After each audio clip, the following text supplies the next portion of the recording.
Hello, welcome to the ClearPath OS 2200 Release 20.0 Technical Update Session for the Integrated Recovery Utility IRU, Level 26R1. My name is Ellen Sorensen. I'm Lead Systems Engineer for the IRU product. There are several new features in IRU Level 26R1. The Allocate Extension feature adds support for UDS files to the Allocate, Reallocate, and Release commands, and a DAD table report to List. The changes in Verify Enhancements feature are primarily designed to help sites evaluate implementing data exchange. The IRU SPM support feature adds new performance monitoring audit trails to IRU, including changes to IRU configuration and the ACT command. The IRU command logging feature provides administrators and auditors a means to track IRU actions on a system. Let's look at each of these in a little more detail. Managing database file size, placement, and DAD structure can be an important part of optimizing performance conditions. Prior to this release, IRU supported the allocate, reallocate, and release commands only for TIP files and UDS TIP files using the associated TIP number and syntax. This feature extends the allocate, reallocate, and release commands to fully support UDS files. This change lets administrators conveniently manage mass storage for database files in the same manner for both TIP and UDS.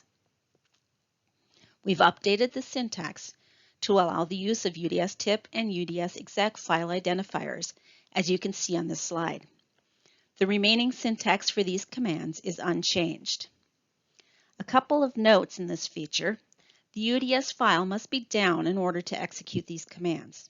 This ensures that UDS no longer has control of the file and no one is updating it while you make the changes. Allocate and reallocate update the file allocation. UDS storage area definition controls the last available page. IRU extends the space associated with the file, but does not alter the UDS maximum pages. You must alter both items to be able to use the expanded file space. Finally, it's important that you do not release the control pages for a UDS file. These are usually the first 1 to 6 pages depending on the file type. If you release these pages, UDS and IRU can lose the ability to access the file. Before you manage memory for a file, it's useful to know the existing file structure. The default list command for TIP files includes a report of the DAD structure. Now that IRU offers memory management for UDS files, we have added a list option to display the DAD structure for these files as well. When you specify the list command, we've added the keyword DADs as an option in addition to up, down, and all. If you request the DADs option, IRU displays a report of the file status, general file information, and the file's DAD table. This is still the default for TIP files, and you'll get the same report if you request DADs or leave off the option. This slide shows an example of the output from a list DADs command for a UDS exec file. The information at the top of the report shows the file status and includes some of the UDS configuration information for the file from the UREP file definition. The rest of the report contains the DAD listing for this file. The last line of this DAD listing shows no DADs allocated for pages, which indicates that the last part of the file, based on the UDS last page setting, has not been allocated. If you allocate DADs beyond the current UDS last page, you'll see the DAD information with Beyond UDS Max in the status column. This is an example of the output from a list DADs command for a UDS TIP file. As with the UDS exec file output, the first section contains the file status and information on the file definition. For each leg, you see the TIP information for the UDS TIP file, followed by the DAD report. For TIP and UDS TIP duplex files, you can request a report for a specific leg or get the default report of both legs. We've recently been asked to help several clients predict or explain audit volume changes, especially with regards to implementing data exchange in their application groups. To make this effort easier for all clients and enhance the accuracy of Verify command output, we made several changes to the Verify reports this release.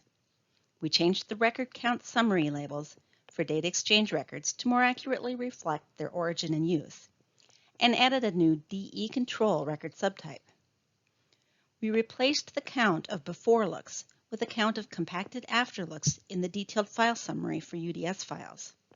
Compacted after looks are often used to reduce audit volume for DMS files. While we displayed the total number of these records, we didn't break them out by file in the detailed file summary. Understanding their current use by knowing how many of these records are generated for which files can help you predict the impact of changing them to normal afterlooks, something clients must consider when implementing data exchange or encryption. Finally, to aid in audit volume analysis when using data exchange, we added the size of the largest data exchange record to the Verify size output to provide a better picture of the additional audit volume from these records. Here's an example of the updated detailed file summary with the new compacted afterlooks highlighted. Previously, this column displayed before looks, and the compacted afterlook count were added to the afterlooks column. We believe that before looks are less commonly used and were therefore the best choice to replace in this summary. In Release 20.0, Exec is introducing a new performance tool, the System Performance Monitor, or SPM. Each system will have one or more SPM audit trails for general performance information and one SPM IO trace, or SPM IoT trail. We have enhanced IRU, EFSA, and IAP to support these new SPM trails. We added SPM and SPM IoT keywords to the IRU ACT and IAP process commands. I'll say a little bit more about that later. IRU supports SPM audit trails in Move, Verify, Extract, Replicate, and Report System Config commands, and elsewhere in the same command set as ALAT, COD, and TPM trails. This includes the commands used for archiving audit trails, displaying audit trail content and system state information, move history file commands, and general environment actions. IAP is updated to include a procedure to process SPM records and display those by record name. We did not change any EFSA packets, but we did add SPM to the EFSA setup packet trail type definition. And in case you're wondering, SPM IoT is not a trail type, it's the name of a particular SPM trail. When we were looking at updating the ACT command to allow SPM specification, we did a little rethinking of trail-related configuration parameters as well. Previous IRU levels required configuring trail ID for ALAT and COD, and trail placement or trail on fixed MS for ALAT, COD, and TPM. We considered adding placement parameters for SPM, but instead decided to retrieve that information from the exec configuration. While this was a more substantial change, it provides more accuracy and flexibility. You can now specify a trail number on the ACT command for any non-step control trail. Trail number is optional for all non-step control trails. If you do not specify a number, IRU uses the exec default number. For ALAT and COD, there's no change if you configure these trails on the exec default, 10 and 18. If you move these trails, you must supply the number on the ACT command. For TPM, you can now skip providing a trail number for the default TPM trail 17. IRU now supports different placement for multiple TPM or SPM trails.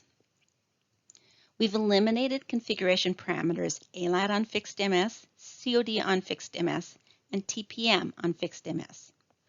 Parameters ALAT trail ID and COD trail ID are still available this release, but only for EFSA.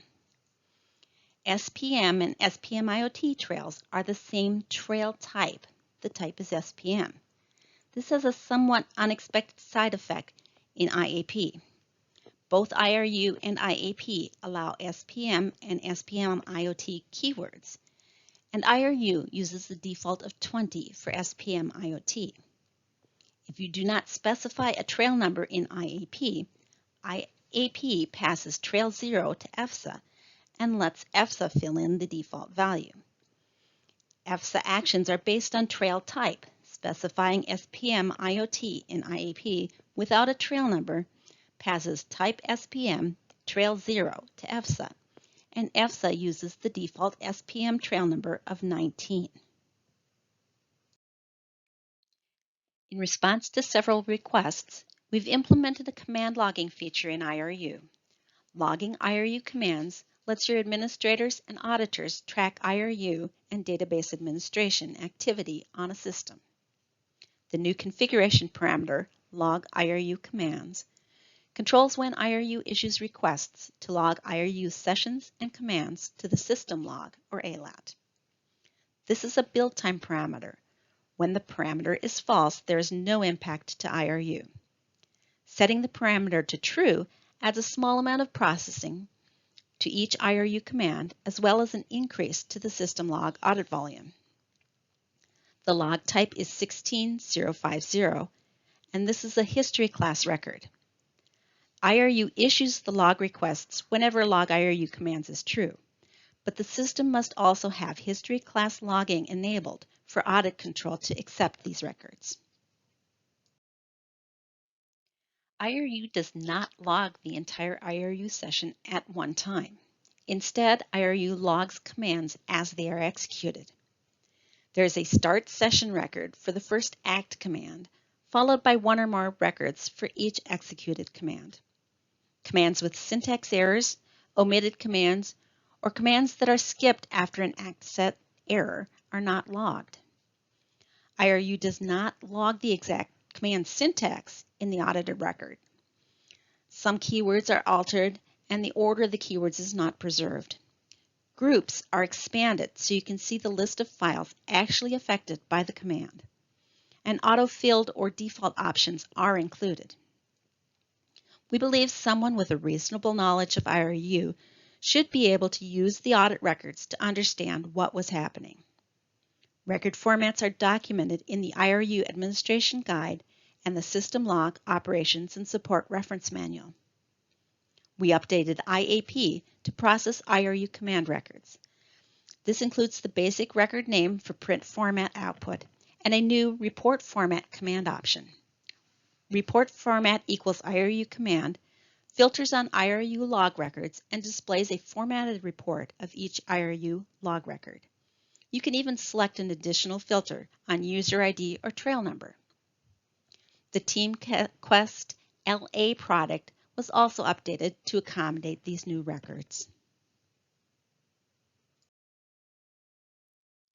I know this slide is busy, but I wanted to show what you might see in an IAP report and how the IRU commands and the logged records correlate.